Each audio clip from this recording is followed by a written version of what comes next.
আসসালামু আলাইকুম। এটা যেটা দেখাচ্ছি সেটা হচ্ছে একটা মানা কচুর গাছ। এই যে দেখি গাছটা কত বড়, বিশাল গাছ। এরকম কচুর গাছ আমি এখনো আমার চোখে পড়েনি।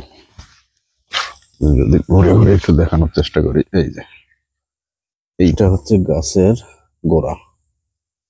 গাছের এই যে গোড়া থেকে এই আস্তে আস্তে গাছটা বড় হয়ে এই যে কত বড় হয়ে গেছে। আমার পাশে যে সুপারি গাছ আছে, সেই সুপারি গাছের কাছাকাছি চলে গেছে। যদি দেখাই উপরে, এই যে সুপারি গাছ আর মানা গাছ মনে হয় যে সমান।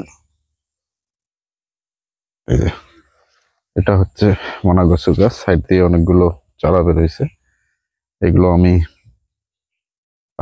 চারাগুলো কেটে আবার অন্যখানে লাগাই দিচ্ছি, দেখা যাক চারা থেকে কি হয়।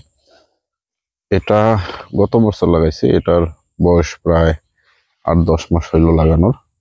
এটা সম্ভবত আরো বড় হবে, এখন এটাকে কাটতেছি না, দেখি শেষ পর্যন্ত কি হয়। তো এর আপডেট আপনাদের সঙ্গে শেয়ার করবো আমি টাইম টু টাইম। ধন্যবাদ সকলকে, ভালো থাকবেন। আসসালামু আলাইকুম।